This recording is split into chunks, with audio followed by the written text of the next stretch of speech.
Live, local. This is First Alert Weather Extra. Hey, it's 7 p.m. It's a weeknight. That means it's time for First Alert Weather Extra, the only local TV and streaming weather show in the region as far as I'm aware. Payton, how are you? Doing good. How are you? Very good. We've got some fresh picks. We got some weather to talk about. Been busy. We just finished our 6 o'clock show, so let's just jump right into it. First, we're going to go over the current weather, and then, well, why would I tell you what we're going to do when I have a graphic that shows what we're going to do right here? Oh, looking at lays it out perfectly. Yeah. In fact, who made this graphic? Thank you, Payton. It's okay. Yeah, we got 2 more dry days. I think that's one big message. We'll talk about the holiday weekend showers. Payton, do you remember when we've had a Valentine's Day and a President's Day together, the 3-day weekend? I don't know. Do you know the last time? I don't remember. Oh, that you're leaving. Oh, I'm sorry. No, I don't know. trivia. I thought maybe you would know. No. So neither of us knows. That was helpful for me to bring it up then. Yeah. Okay, and Peyton's going to get into the West Coast snow drought. It's not just about Oregon and southern Washington. All right, so stay put. Look at our new 7-day forecast. What do you think? Oh. Just kidding. This is last year's. You did know that, right? We were so stressed this time last year. Yeah, I was all stressed out. Actually, I wasn't too stressed because it kind of looked like a one-off event. But this is how our 7-day look. Now, of course, we had a graphics change, too, during that time. But this is, I believe this was on the 9th. Well, this would have been the 14th, 13th, 12th, 11th, 10th. Yeah, so this was the same day last year. This was the 9th. Yeah. This is going to be the 10th, 11th, 12th, 13th. This is going to be Valentine. Oh, it says Valentine's Day right there. And so we had a chilly east wind. Even with the sunshine, we were only around 40 degrees. Look at the lows, mid-20s. And then we knew some moisture was arriving. It was going to be some sort of snow or freezing rain mess. And as I recall, we said, okay, maybe we'll pull out of it late in the day on Friday, and then it'll be better over the upcoming weekend. That is more or less what happened. I do remember it got warmer this day. As we got closer, it did melt that afternoon. Yeah, it was a fast melt on Friday. Yeah, and so I remember as we got closer, maybe then it was a few days later, we were saying, okay, if you have evening dinner plans, some sort of hot date, on Valentine's Day, assuming the restaurant is still open, the later in the day looks fine. Yes. This was kind of the shutdown day, I think. I think this was a day where things, schools, I don't know. Yeah, schools were out, for sure. Yeah, for that Thursday. Oh, yeah, because we knew the snow was going to be And arriving maybe at some even point. Friday, too. I think they had 2 days out. Yeah. And I ran into a florist a few months ago, and I was giving a weather presentation about last winter, something about last winter, and he said, oh, yeah, it was really bad, because all these flowers come in from tropical destinations ready to be delivered right in here. They weren't happy. Why couldn't it have been like here, Anyway, that was a year ago. That sure isn't going to happen now. Hey, look at this sunset. I bet you haven't seen this yet, Peyton, because I did this while you were taking a dinner break. Ooh, you ready? I saw it on my little drive. Okay, tell me if it looked like this. Travel Salem camera. Wait, we'll stop it right there. Ooh. That's pretty. Oranges, pinks there. And then the sun goes down. Tomorrow looks like an amazing day. That's our big message, is that tomorrow looks fantastic, maybe a notch or 2 warmer than today. And we had our 5:30 p.m. sunset. We're going to gain 10 minutes in the next week in the evening, another 10 minutes in 2 weeks, and we jump ahead 4 weeks, and the sunset is at 7:10. That's basically, we get to early March, it's like suddenly evenings are pretty bright. You've got daylight till like 7:45. That's, to me, is the beginning of kind of the solar warmer season. Is that the start of daylight saving time, too? It is. It's right around, this is, so 4 weeks from now, so it must be 3 or 4 days before this.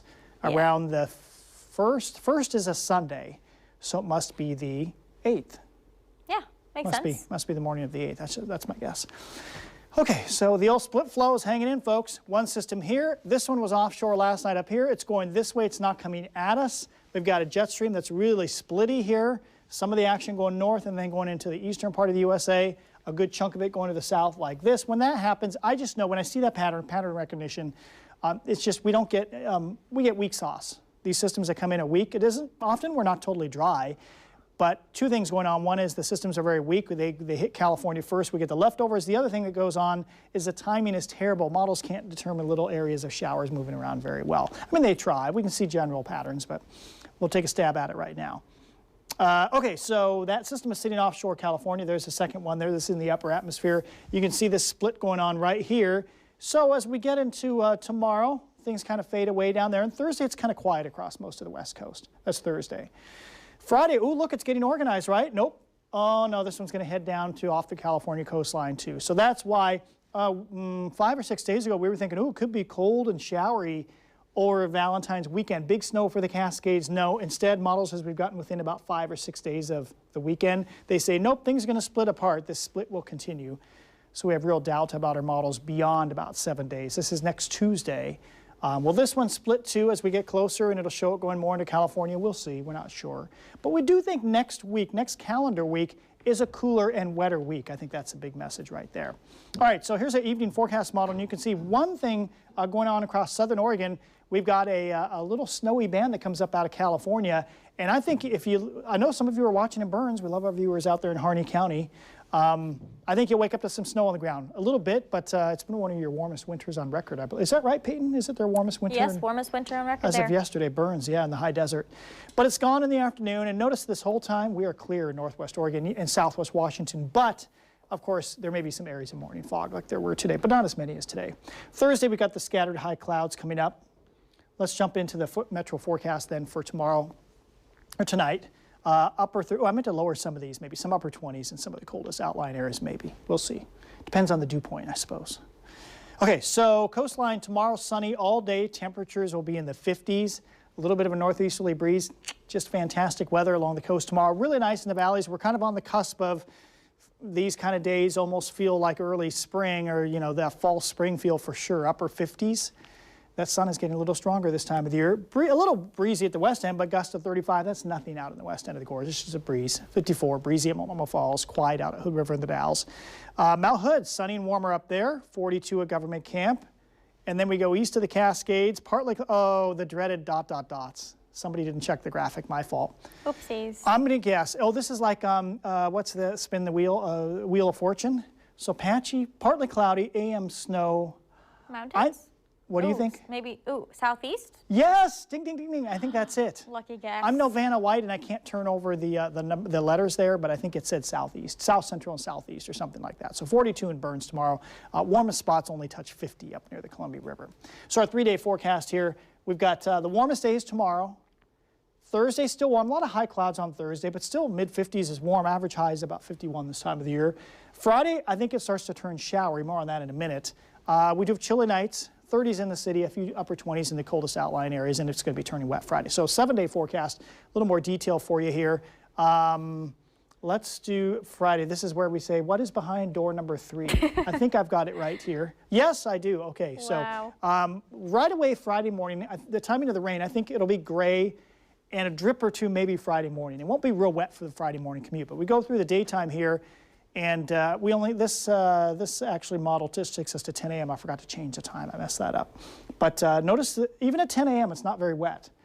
What you can't see here, because I forgot to change the graphic, but I've seen it myself, so imagine what I can see through my eyes, is all this green goes like this in the afternoon. It turns wet Friday afternoon. So mainly dry morning commute Friday, then I think it's going to turn wet. Okay, hopefully I painted the picture correctly there. Saturday, the big day of love here. Happy Valentine's Day on Saturday. I think it's off and on showers. Each model has showers in different spots on Saturday, but we'll just say light showers and cool, 48 degrees like this. This is the European model, I believe, and it lifts things a little north in the afternoon. Maybe it's drier down here, but in 24 hours, the models may reverse things, and it's wet here but dry up there. The point is, it's a few showers Saturday.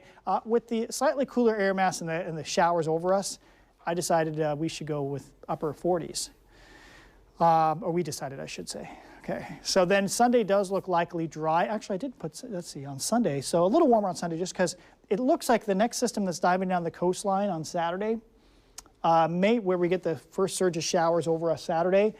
By the time we get to Saturday night and Sunday, I think it's starting to more consolidate offshore again. Notice we're going dry. This is midday Sunday into the afternoon. So Sunday could be a pretty bright day and partly cloudy with just a slight chance for a shower. So Sunday's a much better chance, I think, of dry weather.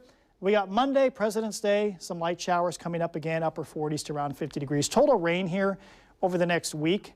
We're just not seeing a ton of rain. Weak systems. This is through Sunday, and then Monday and Tuesday, likely significantly less than an inch here in the western valleys. Last stop here. I know Peyton's waiting in the wings. I'm so excited. We're so excited to talk about this stuff. She's got to talk about all those other things that I'm not covering. But next 7 to 10 days, the big 4 things that can really affect our lives in the lowlands of western Oregon. Lowland snow, I'll say unlikely. I didn't say no, just because with the cool showers for about 1 week beginning this weekend, at some point in there, could there be snowflakes in the air, I suppose. But as of now, we think it's sticking as unlikely below 1,000 feet. We're just about out of time to get an Arctic blast. I don't believe Portland has ever had a significant Arctic blast after about Valentine's Day. By that I mean temperatures down in the 0 to 15 range. And windstorm, no, because we don't have any strong lows coming up, and we sure don't see any widespread flooding because, well, to get widespread flooding, we'd have to have heavy rain, which clearly that's not happening. Okay, Peyton, we are all briefed on the current weather in the next 7 days. Let's talk about the lack of snow that is all over the place. Yeah, all over, seriously. And this graphic is fun because, well, it's at the end of the loop right now, but it's melting snow. Maybe it'll restart. Can you go forward and back real quick? Because we want to see it. Maybe. There you go, okay. Okay, kind of. Oh. Anyway, it's a slow melt. You're like, I don't really want to watch snow melt. Okay, so here's our average snow depth for timberline. We've shown this graphic all the way throughout the winter season, but right now, you know, just a few days shy of February 15th, and 48 inches is the snow depth at timberline. Keep in mind, records began the winter of 1949 to 1950, and this is the average snow depth. So we are about, you know, 48. On average, we should be, give or take, around 130 inches by February 13th. So well below average in many cases, actually almost 100 inches below average this time of year. Ski resort status, Mount Hood Meadows and Timberline both have partial openings. I'm saying that because about half of the lifts are open. 39-inch base at Meadows, and Timberline got a little luckier with snow this last weekend, 48-inch base there. Ski Bowl and Hoodoo are closed, waiting for snow. A whopping 6 inches at the top of Ski Bowl. Be fun to ski on. And Mount Bachelor is declared open, but still, again, we're still you know, lacking in the snowpack realm. This is 27% snowpack at Mount Hood, but I'll give you a wider view of the entire state so you can see just how bad it is with everybody less than 42%. Or at 42% if you're going to the northeastern corner of the state. But yeah, most of us below 30%. It's definitely not looking great. This is the lowest on record for several locations, but if we kind of loop in the whole state, it is the lowest on record now. But let's talk West Coast. Yes, it has been warm across the whole West. It's not just us. Our friends to our south and to our east are also breaking records. This is interesting. Across the West Coast since December 1st, we have broken 8,500 daily high temperatures since that time, or tied them. So it's been a crazy weird winter. Current snow depth, let's just put this into perspective. Normally, snow cover should be about 460,000 miles. Now, doesn't mean much to anybody, but let's just say that's the same size as California, Montana, Idaho, and I think Nevada all looped together. So big area. Currently, it's 155,000, so nearly the size of California. That's all we got right now. And most of that's in the Rockies. The Rockies have honestly gotten a little bit of snow here or there, but most of it's avoided anywhere south of us. Salt Lake City, too, it's been 327 days since the airport there has had 1 inch of snow. That's the longest stretch since 1890 to 91. Pretty crazy. It looks like they're getting snow, but remember, Salt Lake City is zoomed in right there. I'm like pinching.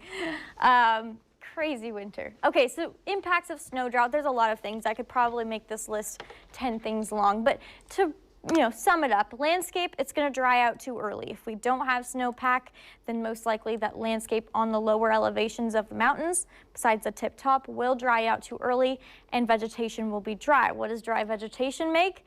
Great fire fuel. So that means wildfire season will likely be longer this year. Another thing is obviously low water supply. We rely on that snow melt to fill our water reservoirs. And according to drought.gov, the likelihood of a 2-year or longer snow drought on the West Coast may increase from 7% to 42% by 2078. That's not good. So we are definitely going to continue to watch the trends over the years about these snow droughts, and not a good start here on the West Coast. But we are tracking again that low, as Mark mentioned, that's diving down into California. Let's talk about California because, they are kind of the lucky ones in this event. They finally get some moisture, a little bit of rain that will zoom in and kind of give you a better look at. This is rain for Sacramento, San Francisco, up to Redding, even probably less than 1 inch, but still much needed.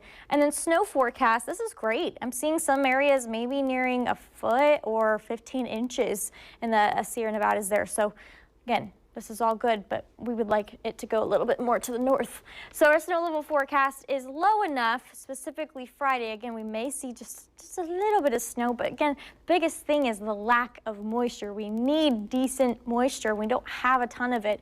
These showers aren't just going to cut it when it comes to significant snow. It's just going to be too light to make a dent. Snow forecast, this is our European model. We'll go all the way through the weekend and into Tuesday. All right? Yeah.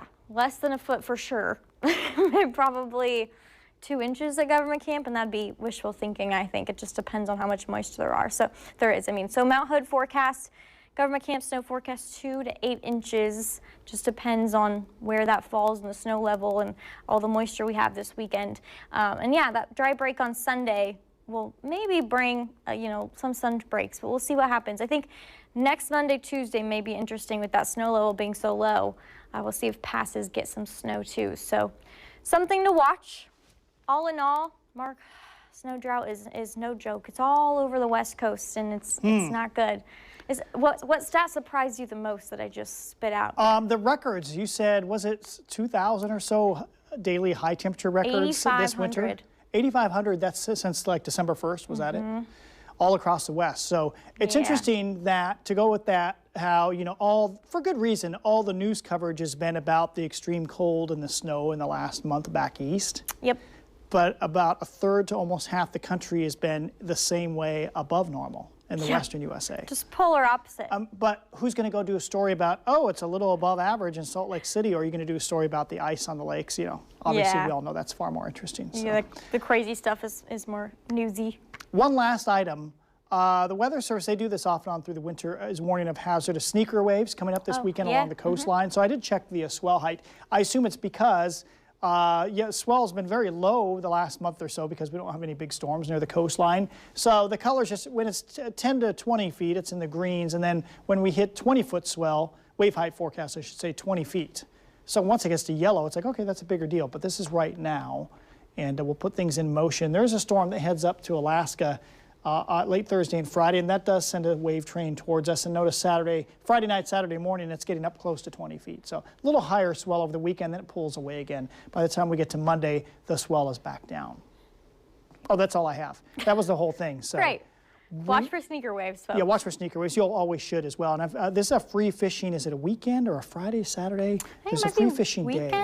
I don't know. I don't know ODFW, they have all the details. You can fish and clam and what's the other thing? Clamming, fishing, and something else, shellfish, whatever.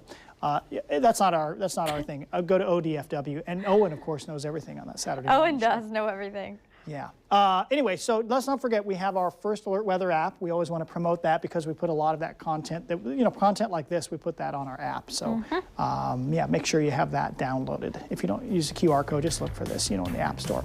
I hear the music, so we are being ushered off the stage. I'm going to go this way, and we'll see you tomorrow night. Should I go the long way?